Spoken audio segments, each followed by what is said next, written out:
कैसे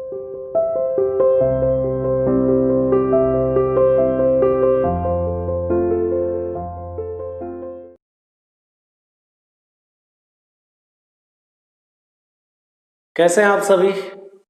अच्छे, स्वस्थ हैं? प्रिपरेशन कैसा चल रहा है आप सभी का एग्जाम्स के लिए? सभी पीरियोडिक टेस्ट किस तरह से हो रहे हैं? अच्छे से परफॉर्म कर रहे हो? That's very good. बेटा कुछ इम्पोर्टेंट सब्जेक्ट है जिसके ऊपर हम डिस्कस कर लेते हैं सबसे पहले। तो सबसे पहले तो मैं आपकी इंफॉर्मेशन के लिए बता दूं, आप जानते भी होंगे, आप तक मैसेज पहुंच गया होगा, मंडे एंड ऑनवर्ड्स आपकी लाइव क्लासेस स्टार्ट होने वाली है। गूगल मीट के ऊपर ये लाइव क्लासेस होंगी। तो गूगल मीट एक ऐप है, एप्लीकेशन है, उसको आप प्ले स्टोर से डाउनलोड कर लीजिए ताकि आप मंडे से लाइव क्लासेस से कनेक्ट हो पाए। लाइव क्लासेस क्या है आप जान चुके होंगे, आपके स्कूल में जो हायर क्लासेस है 11th 12th 10th यहाँ पर पहले स्टार्ट हो चुकी है। इनफैक्ट आपके पास में एक ऐसा इन्वायरमेंट होगा जैसे आप स्कूल में आपके सामने टीचर्स होते हैं, ब्लैक बोर्ड है और आप इंटरेक्शन कर सकते हैं। उसी टाइम आपकी तरफ से कोई क्वेश्चंस हैं, आप जैसे ही आपको कोई टॉपिक समझाया जा रहा है तो उसमें अगर कहीं डाउट होता है तो तुरंत आपके पास में ऑप्शन अवेलेबल है, सर से सीधा पूछ सकते हो, मैसेज कर सकते हो, तो ये सब कुछ अवेलेबल होगा। अब ये लाइव क्लासेस हम मिस नहीं करना है बेटा। सबसे इंपॉर्टेंट है आपके लिए, किसी दिन भी आपकी लाइव क्लासेस मिस नहीं होनी चाहिए। कंटिन्यूअस, सभी बच्चे जो नहीं करेंगे उनके पेरेंट्स के पास मेरा फोन आ जाए, ये ध्यान रखने वाली बात है। अब आ जाते हैं आज के लिए। मैंने आपको एक मैसेज किया था कि बेटे हम आपके जो भी periodic test social science English medium में 2 चैप्टर हैं, उसमें किस तरह के प्रोबेबल क्वेश्चंस बनते हैं एमसीक्यू टाइप। आपका पूरा पेपर हमने 20 मार्क्स का एमसीक्यू किया हुआ है। आपको सिर्फ क्या करना है, ऑप्शन होंगे ए बी सी डी, उसको प्रेस कर देना है। उसके सामने एक राउंड सर्कल बना होगा, ठीक है ना, ये राउंड सर्कल 4 होंगे, ठीक है। इसके सामने आपके सामने ऑप्शन होंगे, क्वेश्चन, क्वेश्चन के बाद में 4 ऑप्शन, आपने इसको प्रेस कर देना है। अगर आपको लगता है ए वाला ऑप्शन ठीक है, बी लगता है तो ये सेकंड को कर देना, सी लगता है तो ये सामने आपके सामने लिखा हुआ ऑप्शन, ठीक है ना। लिखने का कुछ नहीं है, लिखा हुआ है ऑलरेडी, सिर्फ आपने करना है। और लास्ट में जब आप पूरे क्वेश्चंस को अटेम्प्ट कर लेते हैं तो उसके बाद में सबमिट करना नहीं बोलना है, सबमिट करना है। सबमिट करने में कभी कभी प्रॉब्लम्स आती हैं। अगर आपने गूगल के साथ आपकी ईमेल आईडी रजिस्टर्ड नहीं की है तो आप पहले इंश्योर कर लें, आज ही देख लें कि आपकी ईमेल आईडी रजिस्टर्ड हो गूगल के साथ में। बड़ा सिंपल है। आप का क्वेश्चंस जो है 20 क्वेश्चंस होंगे, 40 मिनट का टाइम है, मोर देन इनफ। सबसे पहले आप अपना इंफॉर्मेशन, आपके पार्टिकुलर्स में आपका नाम, फादर्स नेम, रोल नंबर लिखना नहीं है, रोल नंबर का कॉलम हम हटा दिए हैं, और इसी के साथ में आपके क्लास एंड सेक्शंस ये सब डाल देना है, ठीक है ना। Father name, your name, class, section, ये जरूर डालना है बेटा, ये मिस नहीं करना है, क्योंकि कई सारे बच्चे हैं जिनका नाम एक ही है, ठीक है ना, और फादर नेम नहीं डालोगे तो आइडेंटिफाई करना मुश्किल हो जाता है सेक्शन वाइज जाना। तो ये तो हो गया आपका किस तरह का पैटर्न होगा एग्जामिनेशन का, उसके बारे में हमने डिस्कस कर लिया। अब हम बात कर लेते हैं कि किस तरह के क्वेश्चंस इसमें बनते हैं। हम सब पूरे क्वेश्चंस को ही कवर करने की कोशिश करेंगे, तो कहीं ना कहीं क्वेश्चंस इन्हीं में से आपको मिल जाएंगे। जैसे सबसे पहला है आपका द रिसोर्सेज विच आर, तो the resources which can be renewed, जो रिसोर्सेज जिनको रिन्यू किया जा सकता है, जैसे पानी हो गया, हवा हो गया, ठीक है ना, आपके सन रेस हैं, रिन्यू हो जाती है, तो इनको क्या बोलोगे, renewable resources. The resources which can not be renew, non renewable resources. बड़ा सिंपल है। तो आपके पास में ऑप्शन कोई होने दो, अगर आपको राइट वाला सही ऑप्शन पता है तो आपको घबराने की जरूरत नहीं, उसमें से सही को आपने जो मोस्ट अप्रोप्रिएट लगे उसको आपने अप्लाई कर देना, टिक कर देना, आपका आंसर हो जाएगा। तो अब नेक्स्ट क्वेश्चन है आपका नॉन रिन्यूएबल रिसोर्सेज। अब नेक्स्ट क्वेश्चन देख लेते हैं। The thin layer of granny substance covering the surface, जो सरफेस की सबसे पतली लेयर है वो किस नाम क्या कहलाती है? The thin layer of the granny substance covering the surface, surface को जिस कवर करके रखा हुआ जो सबसे थिन लेयर है उसे क्या कहते हैं? सोइल ही तो कहेंगे ना भाई। आपके जो थिन लेयर है, the thin layer of the granny substance covering the earth surface, earth surface को जिसने कवर करके रखा है क्या कहेंगे उसको? सोइल कहेंगे। The land covers only about, total जो लैंड जो आपका क्षेत्र है उसमें से कितना पार्ट लैंड है और कितना पार्ट पानी है, ओशंस हैं या जिस तरह से भी आप बात करें, तो उसमें से लैंड का 30% है, बाकी 70% तो ओशंस है, ठीक है ना। तो लैंड कवर्स ओनली अबाउट 30% के लगभग। फिर नेक्स्ट है क्वेश्चन आपका, the major factors of the soil formation are, soil के बनाने में, सोइल का फॉर्मेशन होने में कौन कौन से फैक्टर रेस्पॉन्सिबल है? कौन कौन से फैक्टर्स हो सकते हैं सोइल फॉर्मेशन में? बेटा बताओ, चलो भाई बताओ ना, आपकी तरफ से आना चाहिए। The major factors of the soil formation, अरे क्लाइमेट हो गया, क्लाइमेट हेल्प करता है सोइल के फॉर्मेशन में। टाइम, कितना टाइम लगता है? देखो आपके अगर देखोगे तो सारे क्वेश्चंस के आंसर आपके बुक के अंदर ही है और बड़ा इजीली दे के रखा हुआ है, उनको सिर्फ आपने देखना है तो आप कर पाओगे। सोइल फॉर्मेशन का एक बहुत अच्छा सा चार्ट भी बना के रखा हुआ है यहाँ पर, है ना।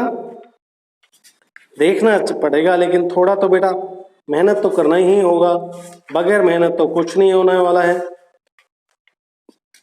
मैं दिखा पाऊँ तो देखो, अभी आपको मैंने देखा है आपके सोइल फॉर्मेशन के फैक्टर्स के बारे में अगर बात करें, ये देखो सोइल फॉर्मेशन के फैक्टर्स की बात करोगे तो पेरेंट रॉक, रिलीफ फीचर्स और क्लाइमेट। क्लाइमेट में जैसे आपका टेम्परेचर आ गया, रेनफॉल आ गया, ये सारे के सारे सोइल फॉर्मेशन में। और टाइम, कितना थिकनेस है सोइल की, वो डिपेंड करती है कितनी पुरानी है इसके ऊपर।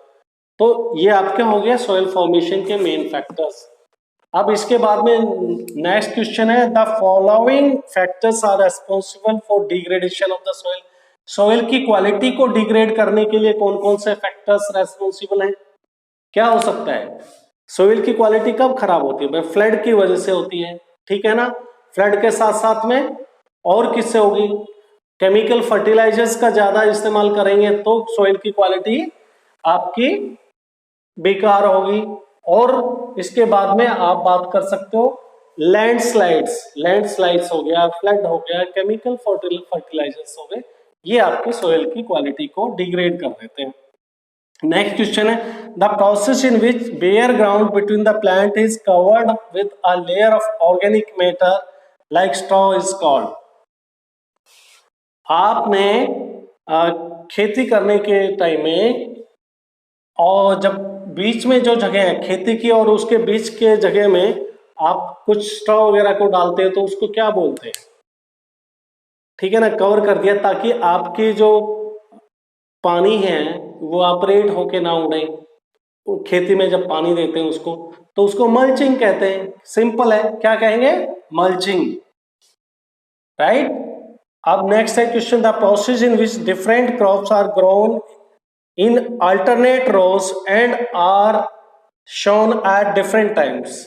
भाई वो प्रोसेस उसको क्या कहते हैं कि जब खेती करते हैं अल्टरनेट रोज में उसकी खेती होती है, एक यानी कि एक रो में बिजाई की जा रही है वो 10 दिन पहले होगी, सेकंड रो में 10 दिन बाद में किया, फिर थर्ड रो में उसके ऐसे बीच में इंटरवल देकर इंटरक्रॉपिंग जो करते हैं, इसको क्या बोलेंगे आप? और टाइम भी इसका डिफरेंट डिफरेंट है, तो इसको क्रॉप रोटेशन तो नहीं है कहेंगे। क्रॉप रोटेशन कौन सा होता है? क्रॉप रोटेशन तो वो होता है बेटा, जैसे इस बार सरसों की बिजाई की है इस खेत में, अगले साल इसी सीजन में सरसों को छोड़ के आपने गेहूं बिजाई कर दिया, तो ये होता है क्रॉप रोटेशन। तो इंटरक्रॉपिंग भी नहीं कह रहे हैं इसको, हाँ ये क्या कहेंगे? इसको इंटरक्रॉपिंग कहेंगे, ठीक है ना।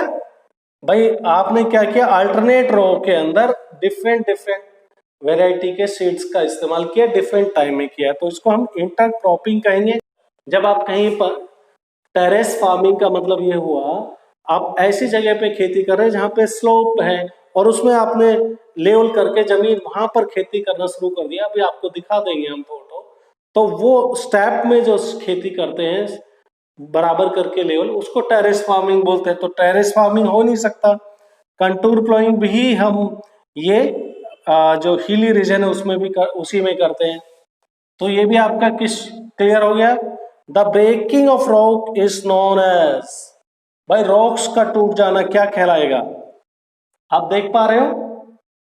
तो ब्रेकिंग ऑफ रॉक किस नाम से जानते हैं, इरोजन नहीं कहते उसको, रिक्लेमेशन नहीं कहते, ठीक है ना,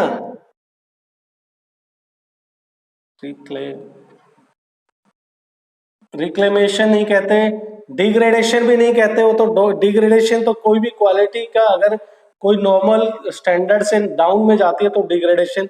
तो ब्रेकिंग ऑफ रॉक्स को तो विदरिंग ही कहेंगे, ठीक है ना। तो इस तरह से आपको ऑप्शंस को देखना है और जो मोस्ट अप्रोप्रिएट आंसर है उसको आपने टिक कर देना है। दिस इज वेरी सिंपल बेटा। अब हम नेक्स्ट क्वेश्चन देख लेते हैं। This is the process in which heavy rain washed away the fertile parts of the soil. ये कौन सा प्रोसेस है जिसके अंदर जो बारिश होती है वो आपका फर्टाइल जो पार्ट है, फर्टिलिटी है, जो खेती की सबसे ऊपर वाली लेयर है वो सबसे फर्टाइल लेयर होती है और वो वाश अवे हो जाती है बारिश के साथ में। तो उसे कहते हैं क्या है, the process in which heavy rain washed away the fertile part of the soil. तो इसको क्या कहेंगे, लीचिंग कहेंगे। क्या कहेंगे बेटा, लीचिंग, LEACHING, लीचिंग कहते हैं इसको, ठीक है ना। नेक्स्ट क्वेश्चन देख लें। Okay, species of the some animals are on the verge of extinction as their population has decreased. वो कौन कौन से, उसको हम क्या कहेंगे, वो सारी स्पेसीज को, वो किसमें, या वो चाहे जानवर की बात हो सकती है, पक्षी की बात हो सकती है, जो एकदम खत्म होने के कगार पे है, बिल्कुल वो स्पेसीज खत्म हो सकती है बहुत जल्दी ही। तो उन एनिमल्स को हम उसको कहने क्या वाले हैं, species of some animals are on the verge of extinction as their population has decreased. उनकी पॉपुलेशन कम हो गई है तो उनको क्या बोलेंगे हम, इंडेंजर्ड स्पेसीज। क्या बोलने वाले हैं, endangered species, right,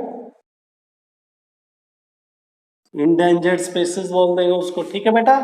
next question आपका, the dash of the earth surface is covered with water. कितना परसेंट, जब हमने यहाँ पे 30% बोला कि लैंड है तो बाकी का कितना परसेंट बन गया, 70%। तो 70% area of land is covered with earth surface का किससे कवर है, 70% एरिया पानी के साथ में कवर्ड है। ये तो क्लियर हो गया। नेक्स्ट क्वेश्चन है, trees in this shade there leaves in particular season two conserve loss of moisture.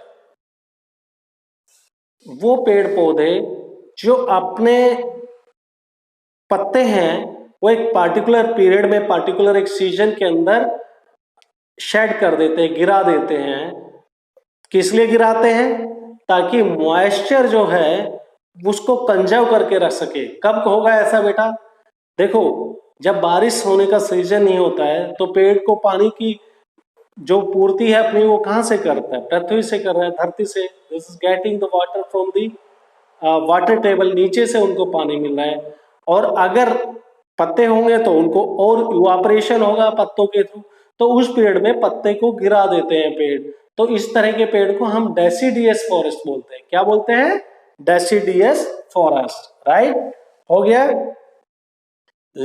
Next है क्वेश्चन आपका, dash irrigation can be used in dry regions where evaporation is very high. इस तरह की खेती dry region में कर सकते हैं जहां पे इवापोरेशन काफी ज्यादा होता है। कौन सी खेती कर सकते हैं भाई ड्राई रीजन में, जहां पे कौन सा तरीका हो सकता है, क्या स्प्रिंकलर फार्मिंग कर सकते हैं, फवारे से पानी दे सकते हो, वहां तो वो इवापोरेशन होके पानी ज्यादा जाएगा ना। अगर स्प्रिंकल्स का इस्तेमाल करोगे, जहां पे ड्राई रीजन है और गर्मी का सीजन है, इवापोरेशन पानी हो गया पूरा उड़ेगा। फिर पानी आप खेत की क्यारी में दोगे, मान लो ट्यूबवेल से दोगे, वो भी कामयाब नहीं है। तो क्या कर सकते हैं ऐसी खेती में इस तरह से जहां पे हम पानी को ज्यादा से ज्यादा बचा सके, that is the drip farming. क्या बोलेंगे उसको? Drip farming. ड्रिप फार्मिंग है क्या भाई? जो प्लांट की जो रूट्स है ना, उसके आसपास में आप बूंद के रूप में पानी पाइप से छोड़ते हैं, तो उसमें क्या है, सीधा प्लांट को ही पानी मिलने वाला है और उसका मिस यूटिलाइजेशन नहीं होता है, इवापोरेट होके इन्वायरमेंट में नहीं जाने वाला है। तो ये तो हो गया आपके क्वेश्चन। तो हम सारे क्वेश्चंस को इसमें कवर कर लेंगे, तो कहीं से तो क्वेश्चंस इसी में से आ ही जाएंगे। दूसरा फिर आप फिर देख लेते हैं, ह्यूमन को ह्यूमन रिसोर्स कब कहेंगे भाई? जब उसको एजुकेशन, हेल्थ, उसका क्वालिटी ऑफ उसकी स्किल्स को इंप्रूव कर देंगे तो ह्यूमन रिसोर्सेज बन जाते हैं, ठीक है ना। नेचुरल रिसोर्सेज क्या है? आपने कुछ नहीं करना है, डेफिनेशन है, मैं आपकी बुक से ही पढ़ के बता रहा हूं।